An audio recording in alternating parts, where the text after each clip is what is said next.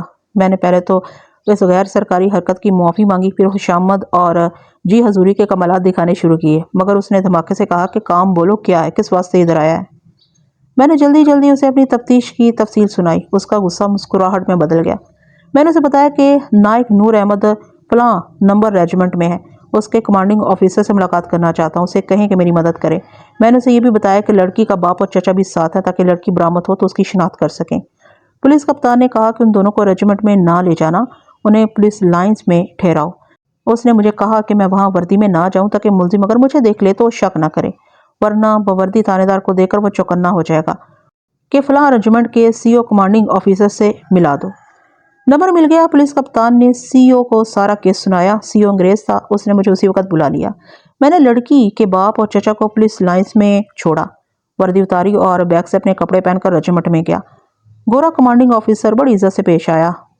میں نے انگریزی میں اسے کہانی سنائی تو میں نے محسوس کیا کہ میری انگریزی تھانے کے اندر ہی ٹھیک رہتی ہے۔ صاحب نے مسکرا کر کہا، ہم اردو ٹھیک جانتا ہے، اردو بولو۔ اسے مجھ پر یا شاید اپنی مادری زبان پر رحم آ گیا تھا۔ میں نے اردو میں اسے واردات اور اپنی تفتیش سنائی۔ مجھے ڈر تھا کہ وہ بور ہوگا، لیکن وہ اتنی دلچسپی سے سنتا رہا کہ ایک بار بول پڑا، بہت اچھا انسپکٹر، بہت اچھی سٹوری ہے، اور ٹھیک سے سناؤ، آہستہ آہستہ سناؤ۔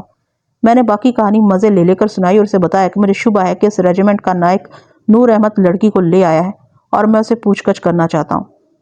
اس نے اسی وقت صوبیدار میجر کو اور نور احمد کے کسی صوبیدار کو بلایا۔ دونوں آئے تو سی او نے ان سے پوچھا، نائک نور احمد شادی شدہ ہے اور کیا وہ فیملی کوارٹر میں رہتا ہے؟ کمپنی صوبیدار نے کہا، نہیں صاحب، وہ شادی شدہ نہیں ہے اور بارک میں رہتا ہے۔ فوج میں شادی شدہ افراد میں سے کچھ کو کوارٹر ملتے ہیں جو بارکوں کے قریبی ہوتے ہیں۔ بارکوں میں جو افراد رہتے ہیں وہ بغیر اجازت باہر نہیں جا سکتے۔ میں نے سی او سے کہا کہ مہربانی کر کے انتظام کریں کہ رات کے وقت نائک نور احمد پر نظر رکھیں۔ صوبیدار میجر نے کہا، نہیں صاحب، یہ سوال ہی پیدا نہیں ہوتا کہ رات کے وقت کوئی جوان یا عہدیدار لائنوں سے غیر حاضر ہو۔ میں نے کہا، جناب، میں پولیس کا آدمی ہوں، اگر ایک کواری لڑکی اپنی شلوار کو خون لگا کر سارے گاؤں کو یہ دھوکہ دینے کے لیے راستے میں پھینک سکتی ہے کہ اس کی آبرو ریزی ہوئی ہے اور وہ قتل ہو گئی ہے، تو فوج کا ایک نائک تو بہت کچھ کر سکتا ہے۔ سی او نے انہیں حکم دیا کہ رات کے وقت وہ کسی کی ڈیوٹی لگائیں جو چوری چھپے اس کا خیال رکھے اور وہ جہاں بھی جائے چھپ کر اس کا پیچھا کرے اور دیکھے کہ وہ کہاں جاتا ہے۔ سی او نے مجھے کہا کہ میں کل 8:30 بجے صبح اس کے دفتر میں آ جاؤں۔ میں نے صوبیدار میجر اور صوبیدار کو اپنی طرف سے کچھ ہدایات دی اور وہاں سے پولیس لائنز چلا گیا۔ میں دوسرے دن 8:30 بجے سی او کے دفتر میں گیا۔ برآمدے میں صوبیدار میجر اور صوبیدار کھڑے تھے، اس کے ساتھ ایک نائک اور ایک حوالدار بھی کھڑا تھا۔ حوالدار پولیس کا تھا۔ صوبیدار میجر نے اندر جا کر سی او کو میری اطلاع دی، پھر مجھے بلایا۔ سی او نے ہنس کر کہا، آپ کا شک ٹھیک ہے صاحب۔ مجھے بتایا گیا کہ ریجمنٹ پولیس کے حوالدار نے رات چھپ کر دیکھا نور احمد رات 11 بجے کے بعد بارک سے نکلا اور سنتریوں کی نظر سے بچتا ہوا لائنوں کی حدود سے باہر نکل گیا۔ پولیس حوالدار نے اس کا تعاقب کیا۔ نور احمد تیز تیز چلتا چھاؤنی کے اس علاقے میں چلا گیا جہاں بیرے اور ملازم وغیرہ معمولی سے مکانوں میں رہتے ہیں۔ نور احمد ایک مکان کے دروازے پر دستک دی، دروازہ کھلا اور وہ اندر چلا گیا۔ ریجمنٹل پولیس کا حوالدار ادھر ادھر ٹہلتا رہا اور چھپا رہا۔ نور احمد صبح 4 بجے اس مکان سے نکلا اور بارک میں آ گیا۔ میں نے سی او سے کہا کہ اس مکان پر چھاپا مارنا ہے، میرے ساتھ ریجمنٹ کے کسی ذمہ دار افسر کا ہونا ضروری ہے۔ اس نے صوبیدار میجر کو ہی کہہ دیا کہ وہ میرے ساتھ رہے۔ نائک نور احمد کو پابند کر لیا گیا۔ میں دوڑ گیا، پولیس لائن سے لڑکی کے باپ اور چچا کو ساتھ لے آیا۔ صوبیدار میجر، پولیس حوالدار اور نائک نور احمد کو ساتھ لے کر ہم اس علاقے میں گئے جہاں وہ مکان تھا۔ راستے میں نور احمد نے کسی سے کوئی بات نہ کی۔ عائشہ کے باپ اور چچا کو بھی وہ اچھی طرح جانتا تھا، ان کے ساتھ اس نے صرف ہاتھ ملایا تھا، وہ گھبرایا ہوا بھی نہیں تھا۔ اس علاقے میں پہنچ کر میں نے سب کو روکا۔ نور احمد سے میں نے کہا، نائک نور احمد، آپ ہمیں اس مکان میں لے چلیں جہاں آپ نے فلاں گاؤں کے فلاں آدمی کی بیٹی عائشہ کو رکھا ہوا ہے۔ میں یہ دیکھ کر حیران ہو گیا کہ اس نے گھبرانے یا جھوٹ بولنے یا ٹال مٹول کرنے کی بجائے یہ کہا، بسم اللہ، آؤ سارے آ جاؤ۔ مجھے یہ ڈر محسوس ہوا کہ مکان میں لڑکی نہیں ہوگی، ورنہ نور احمد اتنی دلیری کا مظاہرہ نہ کرتا۔ میرے پاؤں تلے سے زمین نکل رہی تھی۔ نور احمد نے ہماری رہنمائی کی اور ایک کچے سے مکان کے دروازے پر دستک دی۔ دروازہ کھلا، ایک لڑکی کا چہرہ نظر آیا اور چہرہ کواڑ کے پیچھے ہو گیا۔ نور احمد نے ہمیں کہا، آ جاؤ، اور دروازے کے پیچھے لڑکی سے کہا، گھبرانا نہیں، اللہ مالک ہے۔ ہم اندر گئے۔ عائشہ سامنے کھڑی تھی۔ میں تو اسے نہیں پہچانتا تھا۔ اس کے باپ اور چچا نے اسے شناخت کر کے مجھے بتایا کہ یہی ان کی گمشدہ بیٹی ہے۔ نور احمد اطمینان سے الگ کھڑا رہا۔ عائشہ کے باپ اور چچا نے گالی گلوچ شروع کر دی۔ میں نے انہیں روک دیا اور عائشہ سے کہا تمہیں ہمارے ساتھ چلنا پڑے گا، یہ تمہارے ساتھ نہیں جائے گی۔ نور احمد نے فوجیوں کے لہجے میں کہا اس کی عمر 20 سال ہے، یہ اپنی مرضی سے میرے ساتھ شادی کر چکی ہے۔ نور احمد اندر گیا اور ایک سوٹ کیس سے اس نے نکاح نامہ نکال کر میرے ہاتھ میں دے دیا۔ میں نے اسے بتایا کہ یہ اغوا کی واردات ہے، اس کا تعلق ایک آدمی کے قتل کے ساتھ بھی ہے۔